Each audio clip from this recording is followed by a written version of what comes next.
பிதா குமாரன் பரிசுத்த ஆவியானவருக்கு மகிமை உண்டாவதாக. ஆமென். கிறிஸ்துவுக்குள் அன்பார்ந்தவர்களே, சமூகம் வழியாக இயேசு உயிர் தெழுந்த பிறகு வருகிற 5வது ஓய்வு நாளை நாம் அனுசரிக்க இருக்கிறோம். இதோடு இணைந்து வழிபாடு கலந்து கொள்ள அனைத்து மக்களையும் கர்த்தர் ஒருங்கிணைப்பாராக. ஆவியானவர் நம்மை இணைத்து அப்படி விசுவாசத்தை நம்பிக்கையும் உறுதிப்படுத்துவாராக. நாளிலும் கூட இந்த நோய் தொற்று மிக வேகமாக பரவுகிறது என்று சொல்கிறார்கள். ஆகவே வேத்தியர் குடும்பத்தின் பிள்ளைகளும் வார்த்தை கேட்கிற இந்த வழிபாடு இணைந்து பங்கு கொள்கிற அனைத்து மக்கள் ஜாக்கிரதையாய்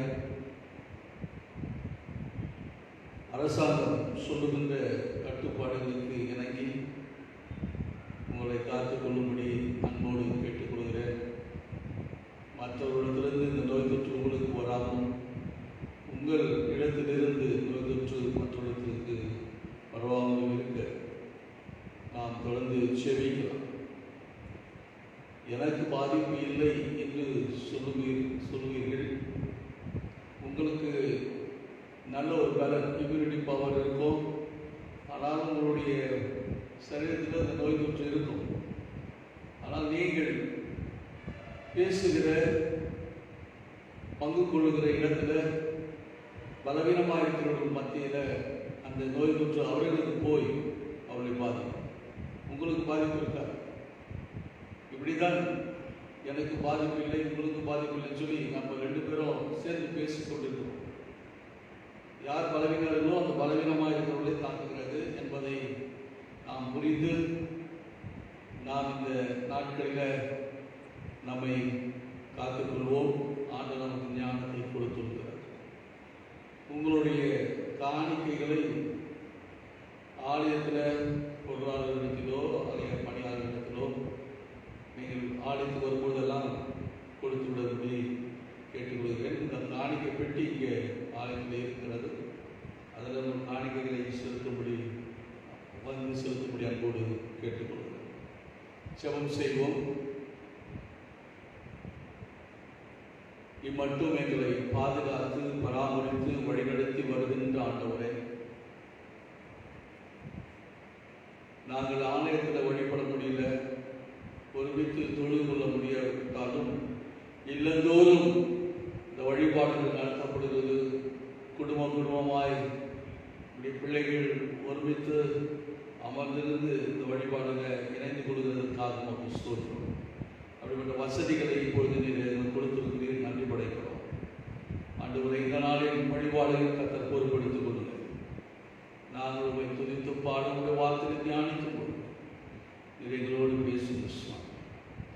ஆண்டவரே, நாங்கள் உங்களுடைய சமூகத்தில் ஏறெடுக்கிற விண்ணப்பங்களுக்கு மனதிறங்குகிறார். உங்களுடைய சமூகத்திலிருந்து எங்களுக்கு பாதுகாப்பு, பராமரிப்பு, தேவைகள் சந்திக்கப்பட உதவி செய்யும். நாம் கற்கப்பட்ட பிள்ளைகள் இருக்கிற இடங்களில் சுபட்சமாக இருக்கு, பாதுகாப்போடு இருக்கு. ஆண்டவர் உண்மை மையப்படுத்தக்கூடிய சாட்சிகளாக இருக்க உதவி செய்யும்.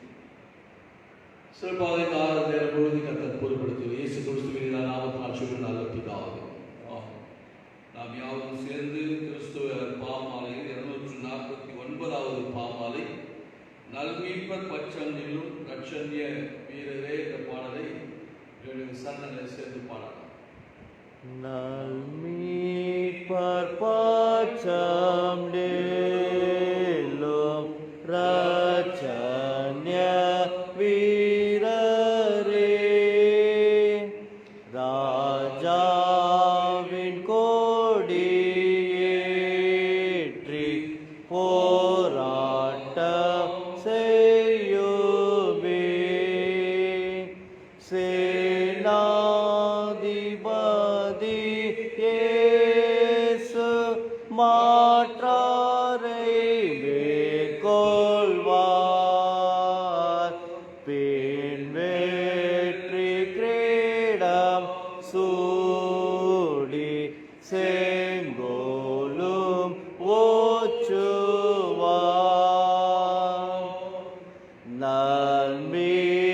பல்பாச்சம் நீளும் ஏக்காலம் ஊதுங்கான் போர்க்கோலத்தோடு சென்று மெய்வீசு வாசத்தால் அஞ்சாமலான்மையோடே போராடி வாருமே பிசாசின் தேரல் சேனை நிறுத்தி வெல்லுமே.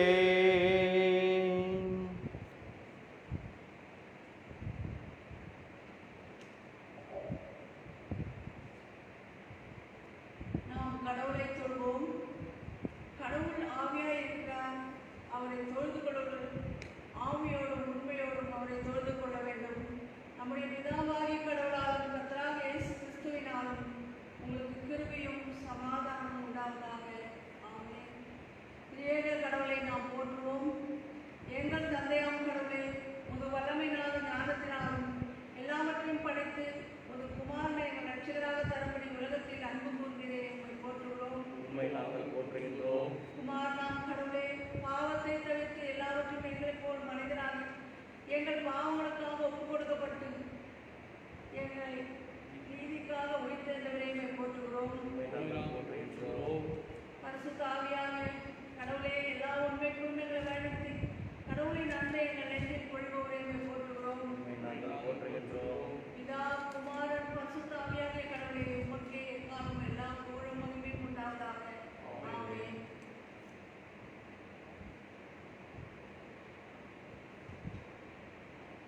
பாவரிக்கையின் சுத்தத்திற்காக நாம் இருக்கிற இடங்களில் நீங்களவர்கள் முழங்கால் படிட்டு தேவ சமூகத்தில் நம்முடைய தவறுகளையும் மீறுதல்களையும் அறிக்கை செய்து பாவ மன்னிப்பு நிச்சயத்தை பெற்றுக்கொள்ள ஆண்டு நமக்கு உதவி செய்வாராக. நமக்கு பாவம் இல்லை என்போமானால் நம்மை நாமே வஞ்சிக்கொள்ளாவோ நமக்கு உண்மை இல்லை. நமது பாவங்களை அறிக்கையிட்டால் பாவம் நமக்கு மன்னித்து விதானிலும் நீங்கள் நம்மை சுத்திகரிப்பதற்கு அவர் நம்பத்தக்கவரும் நீதியும் உள்ளவர். நம்முடைய தவறுகள் மீறல் உணர்ந்து அறிக்கிறதுக்கு ஏதுவாக பொதுவான பாவரிக்கும் ஜபத்தை சேர்ந்து சொல்லலாம். சர்வ வல்லமையும் மிகுந்த இரக்கமுள்ள பிதாவே, தப்பிப்போன ஆடுகளைப் போல நாங்கள் உம்முடைய வழிகளை விட்டு வழி அடைந்து போனோம். எங்கள் இருதயத்தின் யோசனைகளுக்கும் விருப்பங்களுக்கும் மிக விலகி நடந்தோம். ஒரு பரிசுத்த கற்பனைக்கு விரோதமாய் குற்றம் செய்தோம். செய்யத்தக்கவரை செய்யாமல் செய்யத்தகாதவரை செய்து வந்தோம். எங்களுக்கு சுகமே இல்லை. ஆனாலும் ஆண்டவரே, தேவரீர் ஆண்டவராகிய இயேசு கிறிஸ்து மூலமாய் மனிதர்கள் கடைசியில் வாக்குத்தத்தின்படியே நீர் பாக்கியமுள்ள குற்றவாளிகளாகிய எங்களுக்கு இறங்கும். தப்பிதங்களை அறிக்கையில் எங்கள் மேல் பொறுமையாயிரும். பாவத்திலிருந்து துக்கமுறை கொடுத்தும் மிகவும் இரக்கமுள்ள பிதாவே, உமது பரிசுத்த நாமத்திற்கு மகிமையுண்டாகும்படி நாங்கள் இனி தேவ பக்தியும் நீதியும் தெரிந்த புத்தி உள்ளவர்களாய் நடந்து வர இயேசு கிறிஸ்து நிமித்தம் எங்களுக்கு கிருபை செய்துள்ளோம். ஆமென்.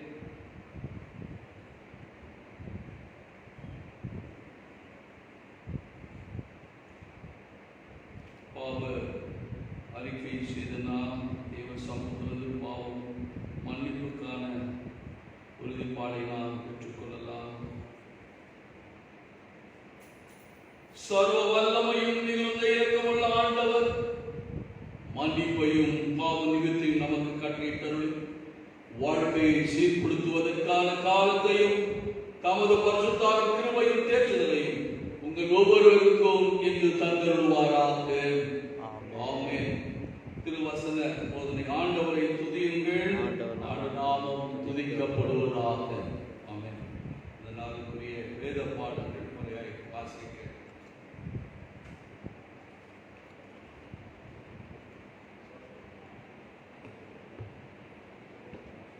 வாசிக்க வேண்டிய முதலாம் வேத பாடம் எசேக்கியேல் தீர்க்கதரிசன புஸ்தகம் 34ஆம் அதிகாரம் 25 முதல் முடிவு வரை. எசேக்கியேல் 34:25 முதல். நான் அவர்களோடு சமாதான உடன்படிக்கை செய்து துஷ்ட மிருகங்களை தேசத்தில் இராதபடிக்கு ஒழிய பண்ணுவேன். அவர்கள் சுகமாய் வனாந்தரத்தில் தாபரித்து காடு காடுகளில் நித்திரை பண்ணுவார்கள். நான் அவர்களையும் என் மேட்டின் சுற்றுப்புறங்களையும் ஆசீர்வாதமாக்கி ஏற்ற காலத்திலே மழையை பெய்ய பண்ணுவேன். ஆசீர்வாதமான மழை பெய்யும்.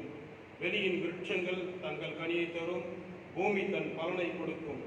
அவர்கள் தங்கள் தேசத்தில் சுகமாயிருப்பார்கள்.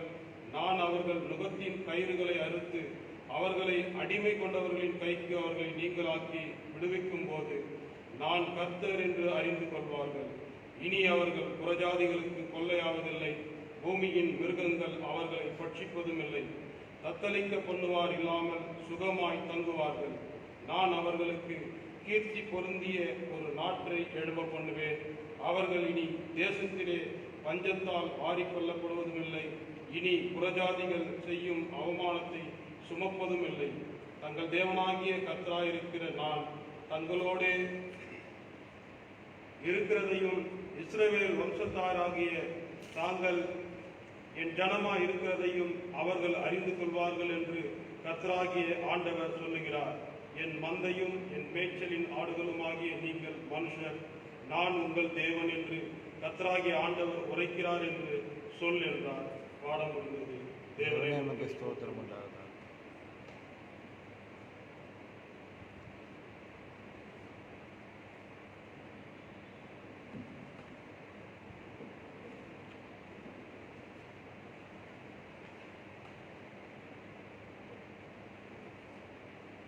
வாசிக்க தெரிந்து கொள்ளப்பட்ட சுவிசேஷ பாடம் பரிசுத்த யோவான் எழுதின சுவிசேஷம் 20ஆம் அதிகாரம் வசனங்கள் 19 துவங்கி 23 முடிய. யோவான் எழுதின நற்செய்தி நூல் 20ஆம் அதிகாரம் வசனங்கள் 19 முதல் 23 முடிய. வாரத்தின் முதல் நாளாகிய அன்றைய தினம் சாயங்கால வேளையிலே சீஷர்கள் கூடியிருந்த இடத்தில் யூதர்களுக்கு பயந்ததினால் கதவுகள் பூட்டியிருக்கையில் இயேசு வந்து நடுவே நின்று உங்களுக்கு சமாதானம் என்றார். அவர் இப்படி சொல்லி தம்முடைய கைகளையும் விலாவையும் அவர்கள் காண்பித்தார். சீஷர்கள் கர்த்தரை கண்டு சந்தோஷப்பட்டார்கள். இயேசு மறுபடியும் அவர்களை நோக்கி உங்களுக்கு சமாதானம் உண்டாவதாக, பிதா என்னை அனுப்பினது போல நானும் உங்களை அனுப்புகிறேன் என்று சொல்லி அவர்கள் மேல் ஊதி பரிசுத்த ஆவியை பெற்றுக்கொள்ளுங்கள். எவர்களுடைய பாவங்களை மன்னிக்கிறீர்களோ அவைகள் அவர்களுக்கு மன்னிக்கப்படும். எவர்களுடைய பாவங்களை மன்னியாதிருக்கிறீர்களோ அவைகள் அவர்களுக்கு மன்னிக்கப்படாதிருக்கும் என்றார். பாடம் முடிந்தது. கிறிஸ்துவே உமக்கு ஸ்தோத்திரம் உண்டாவதாக.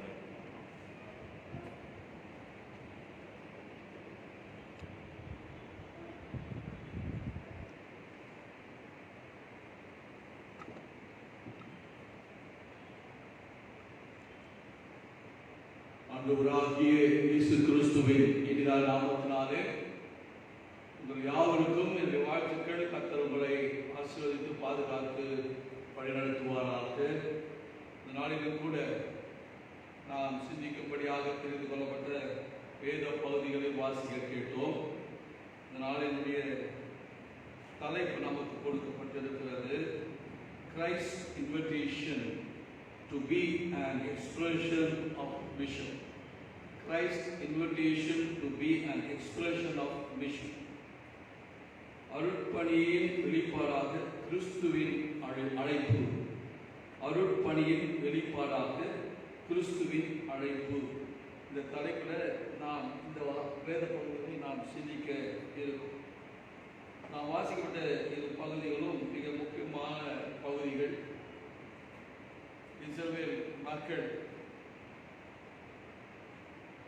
பாடுகளின் மத்தியிலும் வேதனையின் மத்தியிலும் இருக்கின்ற காலம்.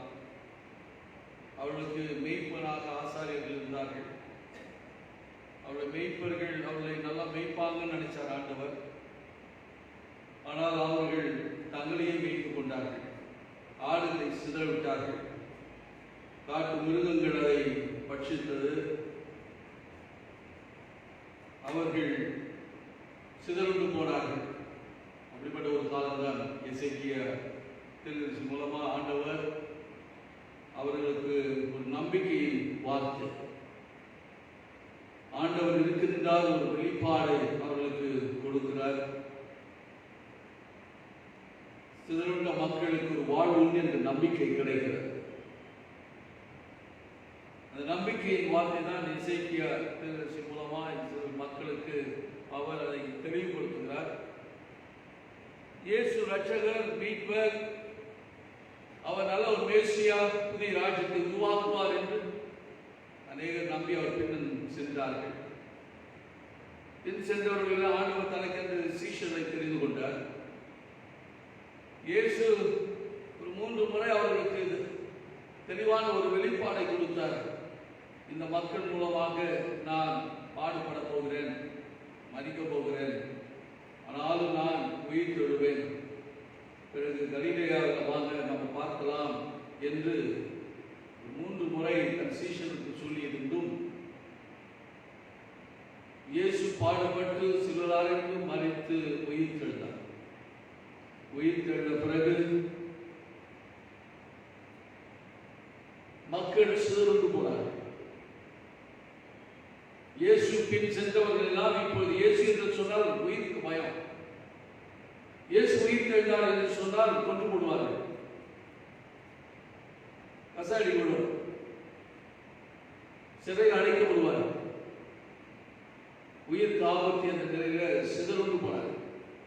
அப்படி சிதறுண்டு போன காலத்தில் தான் இயேசு தான் உயிரோடு இருக்கிறேன் என்பது தன் சீஷருக்கு வெளிப்படுத்தும். 2 சம்பவம் வேத பகுதியிலும் ஒரு நிலைப்பாடை தான் நமக்கு தெளிவுபடுத்துகிறது. நாம் மனதில் ஆராதிக்கிற, நம்புகிற, விசுவாசிக்கிற இயேசு கிறிஸ்து அவர் மரித்து உயிர்த்தெழுந்தவர், மரணத்தை வென்றவர், வாழ்வு உண்டு, கிறிஸ்துவோடு வாழலாம். நாம் வாழ்ந்தாலும் கிறிஸ்துவோடு இருக்கிறோம், மரித்தாலும் கிறிஸ்துவோடு தான் இருக்க போகிறோம் என்ற நம்பிக்கை வெளிப்பாடுகளை கொடுத்தோம். மறைத்த பிறகு வாழ வேண்டிய அந்த நம்பிக்கை நமக்கு வெளிப்படுத்தும். அதைதான் என்று நாம் சிந்திக்க போகிறோம். ஆண்டவராகிய தேவன் தன் பிள்ளைகளோடு ஒரு உடன்படிக்கை செய்கிறார். எசேக்கியா தீர்க்கதரிசி புத்தகம் 34ஆம் அதிகாரத்தில் நாம் வாசிக்கப்பட்ட அந்த வேத பகுதி முதல் வசனம் சொல்லுகிறது. 25ஆம் வசனத்தில் சமாதான உடன்படிக்கைகளோடு நான் செய்ய போறேன். யோவான் எழுதின சுவிசேஷத்துல 20ஆம் அதிகாரம் 19ஆம் வசனத்துல 21ஆம் வசனத்துல உங்களுக்கு சமாதானம் உண்டாகும், உங்களுக்கு சமாதானம் என்ற ஒரு வார்த்தையை சொல்கிறது. ஷாலோம் அது பல பரிமாணங்களில் நமக்கு அர்த்தத்தை வெளிப்படுத்துகிறது. நமக்கு ஒரு நிம்மதியை கொடுக்கிறது, மகிழ்ச்சியை கொடுக்கிறது, உறவுகளை புதுப்பிக்கிறது, நமக்கு ஒரு ஐக்கியத்தை வெளிப்படுத்துகிறது. இந்த சமாதானம் நமக்கு வாழ்வு கொண்டு வாழ்வளிக்கிறவர் இருக்கிறார் என்ற நம்பிக்கை நமக்கு கொடுக்கும். பயந்து திகைத்திருக்கிற மக்கள், அது இஸ்ரவேலாக இருக்கட்டும், இயேசுவை பின்தொடர்ந்து வருகிற சீஷர்களாக இருக்கட்டும், இன்று திருமுழுக்கு பெற்று திருவிருந்து பெற்று கிறிஸ்துவின் நாமம் தரிக்கப்பட்ட திருச்சபை அங்கமாய் இருந்து கொண்டிருக்கிற ஒவ்வொருவருக்கும் ஆண்டவர் கொடுக்கிற ஒரு வாக்கு, உங்களுக்கு சமாதானம், உங்களுக்கு வாழ்வு உண்டு, சோர்ந்து போகாதீர்கள். நாம் மனதில் ஆராதிக்கிற தேவன் ஜீவனுள்ளவர் என்பதை வெளிப்படுத்துகிறார். உபாகமத்தின் புத்தகம் 4ஆம் அதிகாரம் 7ஆம் வசனத்தில் இஸ்ரவேல் மக்களுக்கு மோசே தெளிவாய் சொல்கிறார். இந்த ஆண்டவர் சாதாரண நினைக்காதீங்க, நாம் ஒரு கூட்ட மக்கள், சிறுபான்மையினர், நாம் இப்பொழுது விடுதலின் பயணத்தை செய்கின்ற பயனாளிகள். ஆகவே பயந்து திகைத்து கலங்கி பயணிக்கணும்னு அவசியம் இல்லை. மன வலிமையோடு இருங்கள், மனதைரியத்தோடு வாருங்கள். ஏனென்றால் நாம் ஆண்டவரை தொழுது கொள்கிற பொழுது நமக்கு இவ்வளவு சமீபமாய் பெற்றிருக்கிறவர், இவ்வளவு சமீபமாய் நாம் மனதில் ஆராதிக்க தேவன் நம் பக்கத்தில் இருக்கிற போல இந்த சமூகத்தில், இந்த உலகத்துக்குள்ள வேற பெரிய ஜாதி எது என்ற ஒரு நம்பிக்கையின் வார்த்தையை மோசே இஸ்ரவேல் மக்களுக்கு தெளிவுபடுத்துகிறார். இப்போ கூட நாம் கூப்பிடுகிற பொழுது நம்ம பக்கத்தில் வருகிறார்கள். இஸ்ரவேல் மக்களுக்கு தான் சொன்னார், பயந்து திகைத்து கலங்கி கொண்டு சிதறுண்டிருக்கிறீர்களே, பயப்படாதீங்க, உங்களோடு நான் சமாதானம் உடன்படிக்கை செய்வேன். உயிருக்கு பயந்து பூட்டின வீட்டிற்குள்ளே இயேசு பிரவேசித்து, பயப்படாதீங்கப்பா, உங்களுக்கு சமாதானம் என்று சொன்னார். என்னது வார்த்தையை கேட்டுக்கொள்கிற ஒவ்வொருடைய வாழ்வில் பல அச்சங்கள் இருக்கதான் செய்கிறது, பயங்கள் இருக்கதான் செய்கிறது, கலங்கி இருக்கிறோம், திகைத்து இருக்கிறோம். யார் எங்களை தேற்றுவார், யார் எங்களை பாதுகாப்பார், எப்படி என்னுடைய எதிர்காலம் இருக்க போகிறது, படிக்க எப்படி போகிறது, வேலை எப்படி போகிறது, என் குடும்பம் எப்படி அமைய போகிறது, பலவிதமான எதிர்பார்ப்போடு அங்கலாய்த்து கொண்டிருக்கிற என் அன்பு சகோதரே சகோதரியை சோர்ந்து போகாது. உங்களுக்கு சமாதானம் வாழ்வு உண்டு, நான் உயிரோடு இருக்கிறேன் என்ற நம்பிக்கையை கொடுக்கிற ஆண்டவர்களோடு பேசிக் கொண்டிருக்கிறார். கிறிஸ்துவின் வெளிப்பாடு என்ன? வாழ்வு என்று உண்டு என்ற நம்பிக்கை. அதுதான் ஆண்டவருடைய அழைப்பு. ஒவ்வொருவருக்கும் நீங்கள் வாழ், உங்களுக்கு ஆண்டவர் வாழ்வளிக்கிறவராயிருக்கிறார், வழிகாட்டுகிறவராயிருக்கிறார். நல்ல ஒரு எதிர்காலம் உண்டு, சோர்ந்து போகாது. ஆண்டவர் மேல நம்பிக்கை வை. உயிர்த்தெழுந்த ஆண்டவர் உங்களுக்கு முன்னே சென்று கோணலாளர்களை சுவையாக்குவார். உயிர்த்தெழுந்த ஆண்டவர் உங்களோடு இருந்து உங்களுக்காக யுத்தம் பண்ணுவார். உயிர்த்தெழுந்த ஆண்டவர் உங்களோடு கூட இருந்து உங்களுக்காக வழக்காக சோர்வு போவார். இந்த வேத பகுதியிலிருந்து நாம் தெரிந்து கொள்கிற ஒரு காரியம், இன்றைய நாளில எக்ஸ்பிரஷன் ஆஃப் மிஷன், அருள்பணியின் வெளிப்பாடு என்று பார்த்தால், அன்றைக்கும் ஆசாரியர்களும் திருச்சபை சபை மூப்பர்களும் தங்களை தாங்களே வளர்த்துக் கொள்கிற காலத்துக்கு வந்துட்டாங்க. ஆடுகை கேடுபட்ட போனா என்ன, அதுக்கு பாதுகாப்பு நாயாம் இருக்கணும், அதுக்கு ஆபத்துனா வரட்டும், உயிருக்கு ஆபத்துனா வரட்டும், அது விபத்துனா வரட்டும், சிதற வேண்டிய எங்கெல்லாம் போட்டோம். இதுதான் அன்றைய நிலை. அதனால தான் ஆண்டவர் எசேக்கியாவை கூப்பிட்டு சொன்னார், இவர்கள் என் நாடுகள் சூறையாடுறாங்கப்பான்னு சொன்னார். சோர்ந்து போன ஆண்டவர் இந்த ஆசாரியர்கள் மெய்ப்பர்கள் எல்லாம் என் ஆடுகள் நல்லா மெய்ப்பாங்கன்னு நினைச்சார். எசேக்கியா 34 அதிகாரம் 8ஆம் வசனத்துல, கர்த்தராகிய ஆண்டவராய் இருக்கிற நான் என் ஜீவனை கொண்டு சொல்லுகிறேன், மேய்ப்பன் இல்லாததினால் என் ஆடுகள் சூறையாகி என் ஆடுகள் காட்டு மிருகங்களுக்கெல்லாம் இரையாயிருக்கின, விசாரிக்காமல் போனார்கள், மேய்ப்பர்கள் மந்தையை மேய்க்காமல் தன்னையே மேய்த்தார்கள் என்று சொல்றார். சுயநலக்காரர்களாய் மாறி போனார்கள், பொறுப்பற்றவர்களாய் மாறி போனார்கள், கடமை உணர்வற்றவர்களாய் போனார்கள், எதற்காக அழைக்கப்பட்டோமோ அந்த அழைப்பை மறந்து போனார்கள். என்று கிறிஸ்துவ இயக்கமாய் இருக்க வேண்டியது.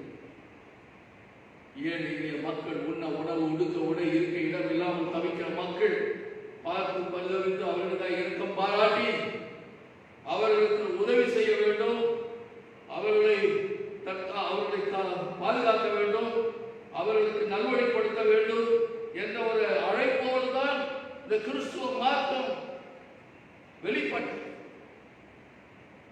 அதுதான் அருள்பணியின் ஊழியங்கள் வெளிப்பட்டது. இருளில் இருக்கிற மக்களை வெளிச்சத்துக்கு கொண்டு வர சொல்லிட்டு ஊழியத்தை ஆரம்பித்தவர்கள், கிறிஸ்துவின் அன்பை வெளிப்படுத்துவோம் என்று சொல்லி வாழ்விழந்த மக்கள், அனாதைகள், விதவைகள், இவர்களை காப்பாற்றுகிறோம், அவர்களை ஆதரப்படுத்துகிறோம் என்று சொல்லி அவர்களுக்காய் துவக்கப்பட்ட ஊழியர் இன்று ஏழை எளிய மக்கள் உண்ண உணவுள்ள, உடுக்க இல்லை, வழித்தறில, கண்ணீரோடும் கவலையோடு இருக்கிறாங்க. அவர்களுக்கு ஏதாச்சும் கொடுக்கணும்,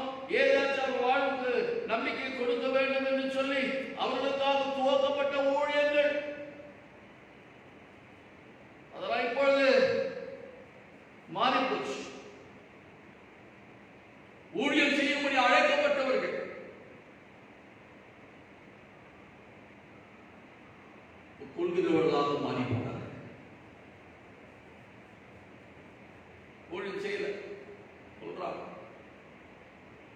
நேரத்தை கொள்கிறார்கள், திறமையும் தாழ்வுகளையும் கொள்கிறார்கள், இன்று பணத்தை கொள்கிறார்கள், எல்லாம் சுயநலக்காரர்களா மாறி போயிருந்தது. அன்பதான் ஆரம்பிச்சாங்க, நாங்க நற்செய்தி சொல்றோம்னு ஆரம்பிச்சோம். ஆனா இப்போது மருத்துவமனைகளாய் பெருகிக் கொண்டிருக்கிறது. நற்செய்தி சொல்லுகிறோம் சொல்லி ஆரம்பித்தார்கள், இப்போது கல்லூரிகளாக, மெடிக்கல் காலேஜாக, என்ஜினியரிங் காலேஜாக மாறிக்கொண்டிருக்கிறார். ஏழை எளிய மக்களுக்கு, ஆதரவற்ற மக்களுக்கு உணவு கொடுக்கும்படியாய் அனாதை விடுதிகள், விதவைகளுக்கான காப்பகங்களும், ஆதரவற்ற குழந்தைகளுக்கு காப்பகங்களும் உருவாக்கப்பட்ட காலம், தனியார் பணிக்கு தியாக உணர்வோடு துவக்கப்பட்ட காலம், அதெல்லாம் மறந்து போய் இப்போ சுயநலக்காரர்களுடைய கரங்களுக்குள்ள வந்து இப்பொழுது எல்லாம் மாறி போச்சு. பணம் பார்க்க வந்து விட்டார். எனக்கு அருமையான சகோதரனோடு பேசும்போது சொன்னார், இப்பொழுதெல்லாம் இயேசுநாதருக்காக ஊழியம் செய்கிறதுக்கு மக்கள் வரவில்லை, பணக்காரர் காசுக்காரர்களுக்கும் பணக்காரர்களுக்கும் ஊழியம் செய்கிறவர்கள் பெருகி போனார்கள் என்று சொல்லி, பணத்துக்காகவும் பதவிக்காகவும் அதிகாரங்களுக்காகவும் ஆளுமைக்காகவும் ஊழியர்கள் பெருகிக் கொண்டிருக்கிறார். அது மிஷன் இப்போ இன்ஸ்டிடியூஷனா மாறிப்போச்சு, நிறுவனங்களாக மாறிக்கொண்டிருக்கிற இந்த காலத்தில் கிறிஸ்துவம் தூஷிக்கப்படுகிறது, கிறிஸ்துவம் வீதியில வழங்கப்படுகிறது. தெய்வ பக்தி இல்லை, தெய்வ பயம் இல்லை, திறமை இருந்தா போயிடலாம், பணம் இருந்தா போகலாம். இப்படி ஒரு கிறிஸ்துவ மார்க்கத்துக்குள்ள கயவாளிகள் நுழைந்து போனார்கள். அதனால்தான் பேதுருவாக்கி நடவ எழுதுறாரு.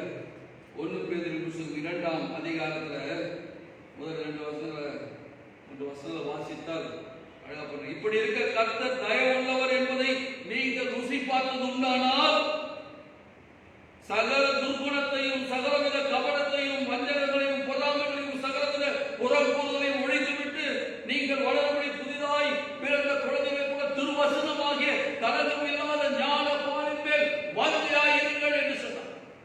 இப்போ சத்தியம் இல்ல, மாய்மானங்கள் வந்துடுச்சு. ஆகவே சகல துர்குணங்களும், சகலவித கபடும், வஞ்சகமும், பொறாமையும், சகலவித புறக்கூறுகளும் இப்போது கிறிஸ்துவுக்குள்ளே, கிறிஸ்துவ மார்க்கத்துக்குள்ளே, கிறிஸ்துவ சபைகளுக்குள்ளே, கிறிஸ்துவ ஊழியர்களுக்குள்ளே வந்துடுச்சு. ஜாதிக்கேற்ற சபைகள் பெருகி போச்சு, ஜாதிக்கேற்ற ஊழியங்கள் பெருகி கொண்டிருக்கிறது. மிக ஜாக்கிரதையாக இருக்கணும். ஆண்டவர் சரிபாய்வு மற்றவர்கள் உங்களுக்கு சொல்லிக் கொண்டிருக்கிறார். ஆண்டுக்கு வருகை சமீபமாக இருக்கிறது. ஜாதியை பார்த்து ஊழியம், பணத்தை பார்த்து ஊழியம் என்று சுயநலமாய் போனவர்கள் ஜாக்கிரதையாயிருங்கள். ஆண்டவரோடு பேசிக் கொண்டிருக்கிறார். உங்களை எது மறைக்கிறது? பணம் மறைக்கிறதா, பதவி மறைக்கிறதா, இல்ல ஜாதி மறைக்கிறதா? எது மறைக்கிறது? இந்த அன்பு தணிந்து போச்சு, உறவுகள் தணிந்து போச்சு, இந்த ஐக்கியம் சீர்குலைந்து கொண்டிருக்கிறது. நான் பெரியவன், நீ பெரியவன் என்ற ஒரு இழிபாடு வந்திருக்கு. இன்று காவல்துறையிலும் நீதித்துறையிலும் கிறிஸ்துவ மார்க்கம், கிறிஸ்துவம் போய் நின்று கொண்டிருக்கிறது. இதை கொண்டு போகிற என் அன்பு சகோதரியே, சகோதரியே, விசுவாசிகளே, மிக ஜாக்கிரதையாக இருங்கள். ஆண்டவருக்கு கனவு கொடுக்கணும். நீ நீதிமானா இருக்கலாம், உன் பக்கம் நீதி இருக்குது என்று சொல்லிக்கணும். ஆண்டவருடைய பார்வையில நீ துர்குணசாலியாக மாறி போவாய், துர்பாக்கியமுள்ளவனாய் மாறி போவாய். நியாயம் தீர்க்கிறவர் ஆண்டவர் ஒருவரே.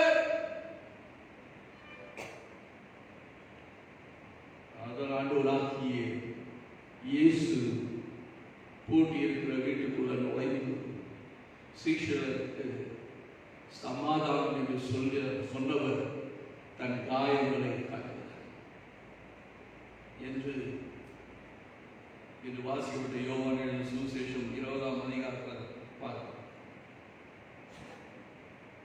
அவர் தன்னுடைய கைகளையும் விழாவையும் காட்டுகிறார். அது காயங்கள் இன்னும்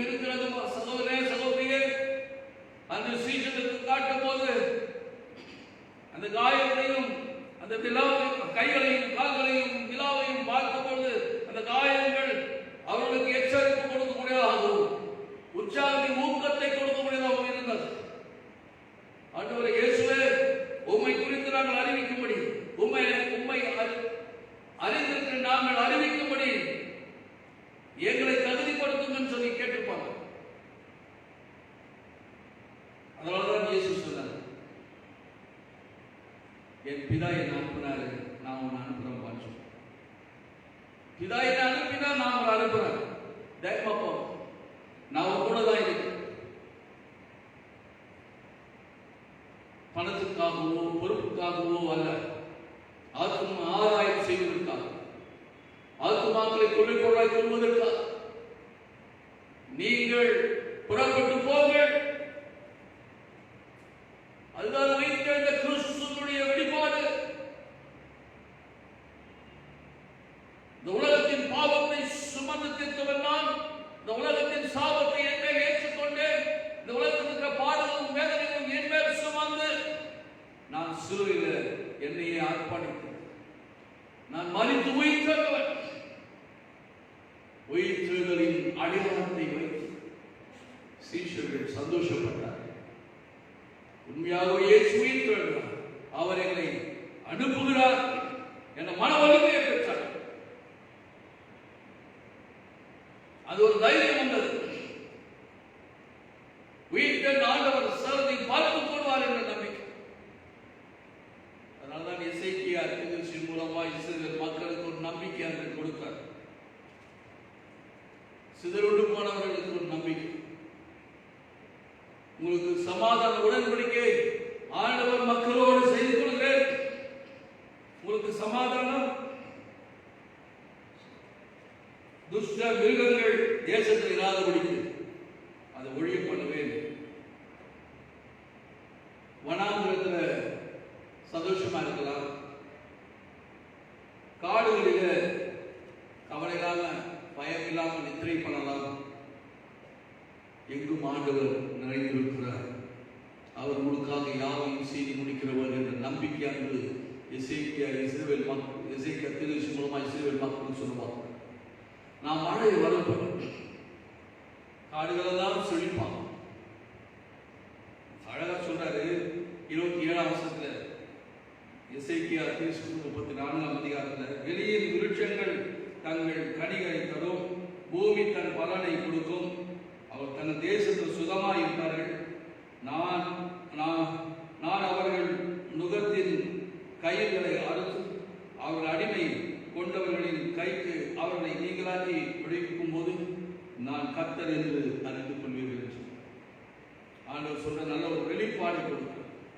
வெளியின் விருட்சங்கள் தன் கனியை கொடுக்கிறது, பூமி பலனை கொடுக்கிறது. தேசத்துல மக்கள் சுகமாய் குறை இருக்காது, ஒரு ஐக்கியம் இருக்கும், உறவு இருக்கும், மகிழ்ச்சி இருக்கிறது. இயற்கையும் மனிதனும் ஒன்றித்து வாழ்கிற ஒரு அனுபவம். பறவைகள், மிருகங்கள், மனிதர்கள் ஒருமித்து ஆண்டவரை மையப்படுத்துகின்ற காலம். அதுதான் சமாதானத்தின் உடன்படிக்கை. அதை நான் தருவேன் என்று வாக்களித்தான். உயிர்த்தெழுந்த இயேசு தான் சீஷருக்கு சொன்னார், நீங்க போங்க, உங்களுக்கு முன்னாடி போய் நான் சந்தையை ரெடி பண்ண. இயேசு என்று சொன்னால், உயிர்த்தெழுந்தார் என்று சொன்னால் துன்புறுத்துவார்கள், சிறைபிடிப்பார்கள், கொண்டு போடுவார்கள் என்ற அச்சம் தேவை. நான் உங்களோடு கூட இருக்கிறேன். பிதாவானவர் எப்படிதான் என்னை இந்த உலகத்துக்குள் அனுப்பினார். நான் மரித்தாலும் உயிரோடு எழுந்திருக்கிறேன், நான் பிழைத்திருக்கிறேன். என்னோடு நீங்கள் பிழைப்பீர்கள். ஆகவே புறப்பட்டு போகுங்கள். ஏதோ ஒரு இடத்துல உட்கார்ந்து எல்லாம் என்கிட்ட வாங்கன்னு சொல்ற ஊழியர்களும் பெருகி வச்சுக்கோ. ஆண்டவர் மக்களை தேடி வந்தார். சமாதான உடன்படிக்கை செய்த ஆண்டவர் மனிதரை தேடி வந்தார். இந்த ஊழியர்கள் தலைக்காக மாறிப்பார். ஊழியர்கள் மக்கள் தேடி போகிற காலத்துக்கு வந்தோம்.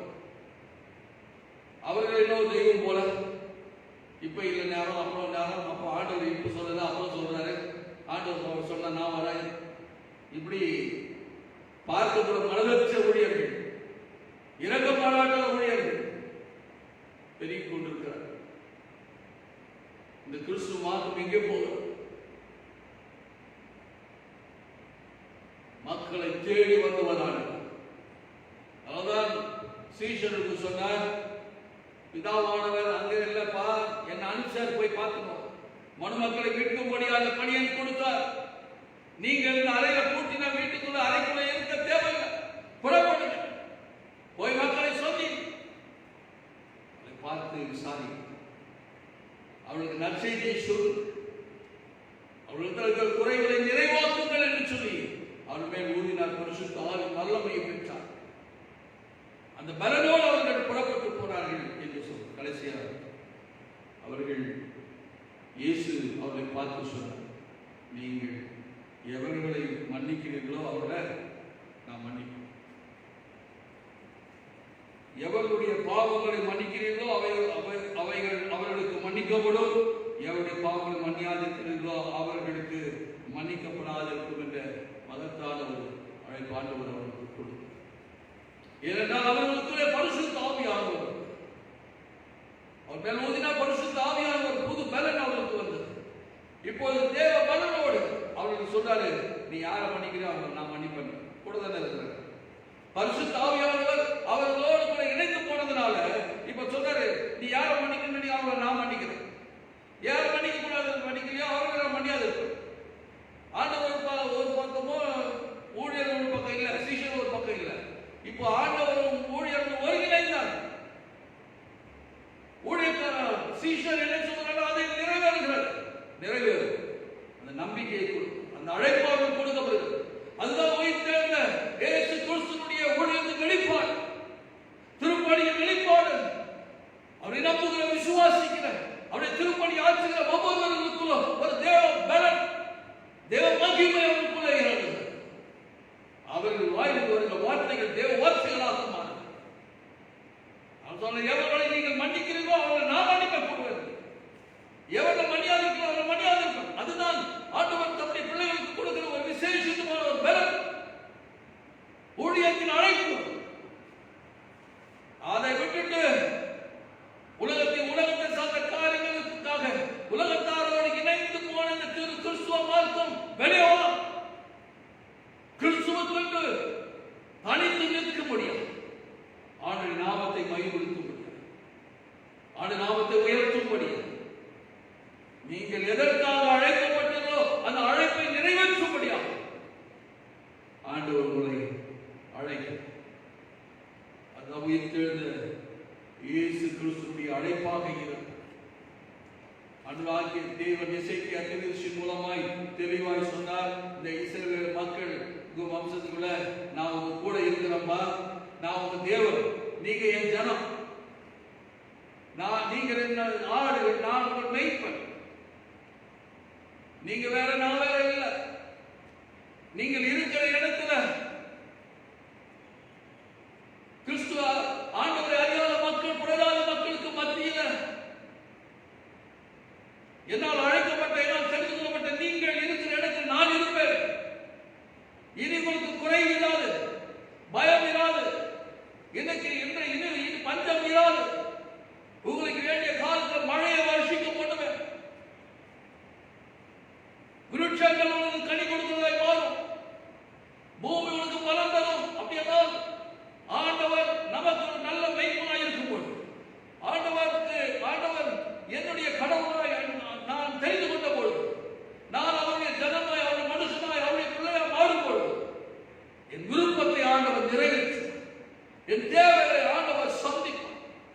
நான் ஆண்டவரோடு கூட இருக்கிற ஒரு அனுபவம், அது புது வாழ்வுக்குரிய அனுபவம். இந்த நாளில் கூட உயிர்த்தெழுந்த ஆண்டவர் சீஷருக்கு சொன்னார், நீங்க போனா நான் உங்களோடு கூட வருவேன், கவலைப்படாது, உங்களுக்கு சமாதானம் என்று சொல்லி சீஷர்கள் சந்தோஷப்பட்டார்கள். ஒரு நாள் சோர்ந்து போனார். உயிர்த்தெழுந்த ஆண்டவருடைய திருப்பணி தொடர்ந்து நடந்து கொண்டுதான் இருக்கிறது. இங்கு ஒன்று அங்கு ஒன்றுமாக பல தவறுகளும் மீறுதல்களும் வழி தவறுகளும் நடந்து கொண்டிருந்தால் ஆண்டவரை நாம் மையப்பட்டுக் கொண்டுதான் சபைகள் வளர்ந்து கொண்டிருக்கிறது, ஊழியர்கள் வளர்ந்து கொண்டிருக்கிறது. என் அன்பு சகோதரி சகோதரி, கிறிஸ்துக்குள்ளே நீ எழுப்பி ஆண்டவரை மையப்படுத்த முடியாது. நீ இருக்கிற சாட்சியாக இருக்க முடியும். ஆண்டவருடைய அழைப்பு செபம் எங்களை நேசிக்கிறதான அன்பின் தகப்பனே, இந்த நாளின் வழிபாடுக்காக உங்களுக்கு ஸ்தோத்திரம். இந்த நாளில் நீங்கள் கொடுத்த உங்களுடைய வார்த்தைகளுக்காக நன்றி. தொடர்ந்து நாங்கள் விசுவாசத்தில் நிலைத்திருக்கும் உங்களை சார்ந்த வாழ்வு அனுபவத்தை பெற்று உமக்கென்று சாட்சியாக இருக்க இந்த திருப்பணி ஆட்சியை எங்களை எடுத்து பயன்படுத்தும். இந்த கரங்களை ஒப்புக் கொடுக்கிற தொடர்ந்து உங்களுடைய பிள்ளைகளோடு பேசுகிறார். உங்களுடைய ஊழியத்தின் வெளிப்பாடுகளை புரிந்து ஞானமாக நடக்கணும். எங்கே போய் தொழுது கொள்ள வேண்டும், எங்கே தன்னுடைய காணிக்கைகளை செலுத்த வேண்டும், எங்கே தன்னை இணைத்து திருப்பணி ஆற்ற வேண்டும் என்ற ஞானத்தில் ஒரு பிள்ளைகளை தந்து ஞானமாய் நடக்க இந்த நாமத்தை மேம்படுத்த உதவி. இயேசு கிறிஸ்துவின் இனித நாமத்தில் ஆட்சியின் நல்ல பிதாவே, ஆமென். நாம் எல்லாரும் சேர்ந்து அப்போஸ்தல விசுவாச பிரமாணத்தை சொல்லலாம். வானத்தையும் பூமியையும் படைத்த சர்வவல்லமையுள்ள பிதாவாகிய தேவனை விசுவாசிக்கிறேன். அவர் ஒரே குமாரனாக இயேசு கிறிஸ்துவை விசுவாசிக்கிறேன். பரிசுத்தாவினாலே கன்னிமரியாள் பிறந்தார். பொது பிலாத்தின் காலத்தில் பாடுபட்டு சிறுதாரை என்று மறைத்தார். மனம் பாராளத்தில் இறங்கினார். 3 நாள் மறைத்தொழுந்து எழுந்தினார். மறுபடியும் கேரிசர் வல்லமையுள்ள பிதாவாகிய வலது வாசலில் இருக்கிறார். அவர்கள் உயிரோடு மறைத்தோர் நியாயம் பெற்று விடுவார். பரிசுத்தாவை விசுவாசிக்கிறேன். சபை பசுவான நிலைக்கும் பாவம் மன்னிப்போம் சரிய உயிர்த்தலும் நித்திய ஜீவனும் கொண்டு விசுவாசிக்கிறேன். ஆமென். நாம் யாரும் சேர்ந்து கிறிஸ்துவ கீர்த்தனைகள் 187வது கீர்த்தனை, தந்தேன் என்னை இயேசுவே இந்த நேரம் என்ற பாடுகிற முதல் சரணத்தில் 4-5 சரணத்தில் பாடலாம். திருச்சபை மக்கள் உங்களுடைய காணிக்கைகளை இப்போ கையில் எடுத்து வச்சுங்க. ஒரே காணிக்கைகளை கையில் வச்சுங்க. ஆண்டவருக்கு இந்த காணிக்கைகளை நீங்கள் ஆலயத்துக்கு வரும்பொழுது ஆலய பொருளாளர்களுக்கோ அல்லது நம்முடைய ஆலய பணியாளர்களோ கொடுக்கும்படி அன்போடு கேட்டுக்கிறேன். ஒவ்வொரு நாள் காலையிலும் அவர்கள் ஆலயத்தில் இருப்பார்கள். நீங்கள் வந்து செலுத்தபடி கேட்டுக்கொள்கிறேன். நேரம் கிடைக்கும்போது இப்படி ஆலயத்துக்கு வரும்பொழுது ஆலயத்தில் இந்த காணிக்கப்பட்டீங்க, இந்த இப்போது நீங்கள் வைத்திருக்கிற காணிக்கைகளை கொண்டு வந்ததில் ஒரு கொடியாக கேட்டுக்கிறேன். தந்தேன் என்னை இயேசுவே இந்த நேரமே உமக்கே. தந்தேன் என்னை இயேசுவே இந்த நேரமே உமக்கே. உந்தனுக்கே ஊழியம் செய்ய தந்தேன்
ஸ்தோத்திரம்.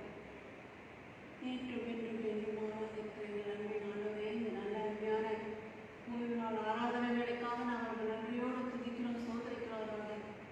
கடந்த நாட்கள் முழுவதும் நீங்கள் எங்களை கண்மணி போல பாதுகாத்து நமக்கு நன்றி. இந்த நாளில் ஆண்டவரே, ஆராதனைக்காக ஆராதனை நடத்தின ஆலயக்காக மன்ன சோதர சோதரர்களுக்காக இந்த ஆராதனையில் பங்கு கொண்ட ஒவ்வொரு மக்களுக்காக வேண்டிக்கொள்ளும். எங்களுக்கு பிரயோஜனமான வார்த்தையாக இருப்பதற்காக நமக்கு நன்றி. இந்த வார்த்தையின் மூலம் என்னை சமாதானப்படுத்துவதற்காக நமக்கு நன்றிப்பா. இந்த பரிசுத்த ஆவியை எங்களுக்கும் நீர் தாரும். பரிசுத்த ஆவியை பெற்றுக்கொண்டு பலப்பட நீர் எங்களுக்கு உதவி செய்யும். ஆண்டவரே, இந்த உலகத்தில் இந்த கொள்ளையின் நோயினாலே பயந்து திகைத்து எந்த நேரத்தில் எந்த கஷ்டம் வருமோ என்று பயந்து கொண்டிருக்கிற ஒவ்வொருவருக்கும் ஆறுதல் தாரும், சமாதானத்தை தாரும். ஆண்டவரே, ஒவ்வொருவருக்கும் உடைய தரிசனத்தை தர வேண்டும் என்று வேண்டிக் கொண்டிருக்கிறார்கள்.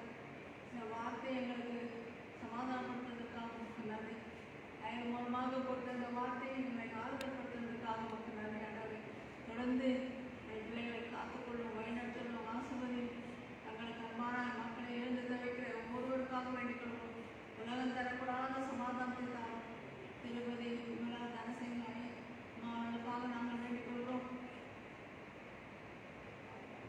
அவருடைய ஆன்மா சாந்தியடைய அந்த பிள்ளைகளுக்கு அதன் மூலமாக சமாதானம் கிடைக்க உதவி செய்யாதவை. வாழ்ந்த வாழ்க்கைக்காக நமக்கு நன்றி. அவர்கள் மூலமாக எத்தனையோ மக்கள் பெற்றுக்கொண்ட நன்மைக்காக நமக்கு நன்றி. அவர்கள் அந்த தாயை இழந்து தவிக்கிற அவருடைய பிள்ளைகளுக்காகவும் பேர பிள்ளைகளுக்காகவும் மருமக்களுக்காகவும் வேண்டிக் கொள்கிறோம். இந்த சமாதானத்தை அந்த மக்களுக்கு தந்து அவர்களை ஆறுதல் படுத்த வேண்டும் என்று வேண்டிக் கொள்கிறோம். தொடர்ந்து அவர்களை காத்துக்கொள்ளும். இது போராடும் எத்தனையோ மக்கள் தங்கள் அன்பானவர்களை இழந்து தவிக்கிற ஒவ்வொருவருக்காக வேண்டிக் கொள்கிறோம். ஆண்டவரே, இந்த கொலை நோயை தடுத்து நிறுத்துமானவை, சமாதானப்படுத்துமானவை, உமால் ஆகாதது ஒன்றுமில்லை. ஒரு வார்த்தை சொல்லி ஆண்டவரே, இந்த உடல்நிலையை தடுத்து நிறுத்த இந்த உலகத்தில் மக்களெல்லாம் வாழட்டும் அப்பா. உம்முடைய நாமத்தினால இந்த பிள்ளைகள் வாழ்ந்து சுகமாக இருக்க நீங்கள் உதவி செய்ய வேண்டும் என்று வேண்டிக்கிறோம். இந்த நாளில் உங்கள் பிள்ளைகள் கொண்டு வந்த காணிக்கை பரிசுத்தத்தில் பூர்த்தினாலும் ஜெபிக்கிறோம். ஏற்றுக்கொள்ளும், அங்கீகரித்தலும், ஆசீர்வாதங்களை கைத்தார். இந்த நாளிலே பிறந்த நாள், திருமண நாளை சந்திக்கிற பிள்ளைகளுக்காக வேண்டிக்கொள்ளும். இந்த நாள் அவர்கள் சந்தோஷமான நாளாக இருப்பது போல தொடர்ந்து இந்த ஆண்டு முழுவதும் சமாதானத்தை சந்தோஷத்தை பெற்றுக்கொள்ள நிகழ்ச்சி நாளைக்கு இந்த லாக்டவுன் இருக்கிற ஆண்டவரே, மக்களை பாதுகாத்துக் கொள்ளும்.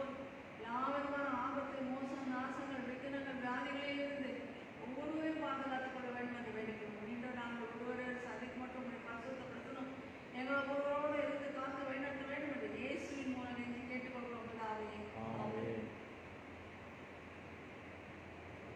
சென்று கற்றுரை சொல்ல சொல்லலாம். பரமண்டலங்களில் இருக்கிற பிதாவே, நாமம் பரிசுத்தப்படுவதாக, ராஜ்யம் வருவதாக, உடைய சித்தம் பரமண்டலில் செய்யப்படுவதாக. அன்று வேண்டிய ஆகாரத்தின் நிலைக்காரம் எங்களுக்கு ஒருமாய் குற்றம் செய்து நான் மன்னிக்கிறது போல குற்றம் மன்னியும். எங்கள் சோதனை பிரேச நாமத்தையும் ரட்சித்துக் கொள்ளும். ராஜ்யமும் வல்லமையும் மகிமையும் என்னென்னைக்கும் உம்முடையவைகளே. ஆமென். நமது ஆண்டவராகிய இயேசு கிறிஸ்துவின் கிருபையும் பிதாவாகிய தேவனுடைய அன்பும் பரிசுத்த ஆவியானவருடைய அன்யோன்ய ஐக்கியமும் வழிநடத்தும் நம்மோடு கூட இன்றும் என்றும் சதா நாட்களிலும் இருப்பதாக. ஆமென். ஆமென்.